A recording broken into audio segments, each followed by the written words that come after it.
We're joined now by California Democratic Senator Laphonza Butler. Senator, thank you so much for taking the time tonight. You've known Kamala Harris for about 15 years. You met her when she was district attorney of San Francisco and, of course, were a senior advisor on Harris's 2020 presidential campaign. What have the past 24 hours been like for you? Thanks for the question, Lindsay. It's great to be here. The past 24 hours really for me have started with such a recognition of deep gratitude for the servant leadership that is embodied in Joe Biden. President Biden has done this remarkable thing of showing how to put leadership and the future of our country ahead of his own personal ego.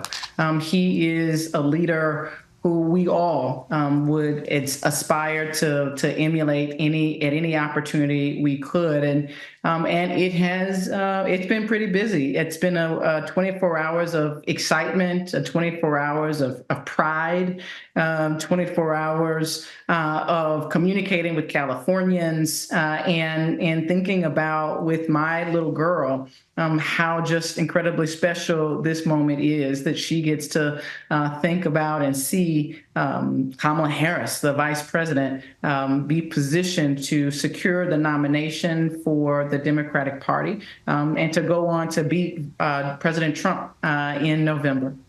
You said you've communicated with Californians. Have you spoken to one Californian in particular, Kamala Harris? I did. I have spoken with the vice president, and she is as determined as I have ever seen her. She is committed to doing the work and earning and winning this nomination, unifying not only the Democratic Party, but the people of this country, rejecting the future that is reflected in Project 2025 and creating a vision for our country that brings shared economic prosperity and creates a place for everyone. And, you know, I gotta tell you, I just have not heard her be so clear and certain about what is possible when we choose as a nation to do something together. And it just has been, it was an exciting conversation, and it's been an exciting 24 hours. Back in May, I asked you if you felt like the Democratic Party has taken black female voters in particular for granted. And you just mentioned that call last night with tens of thousands of black women. Do you think that this moment will galvanize what has historically been the Democratic Party's most loyal bloc of voters? I think this is a moment where the backbone of our party see this as an opportunity to continue to lift this country to its next level of greatness. We have never elected a candidate that embodies all of what the vice president brings to the table. It is an incredibly exciting time, Lindsay, and I think that black women and voters of all stripes are going to seize this moment to really win the future again for generations to come. You mentioned it's an exciting time, Senator. Just humor me. Who might you think, if she is to go on to secure the Democratic nomination, might further excite the country as far as a VP pick?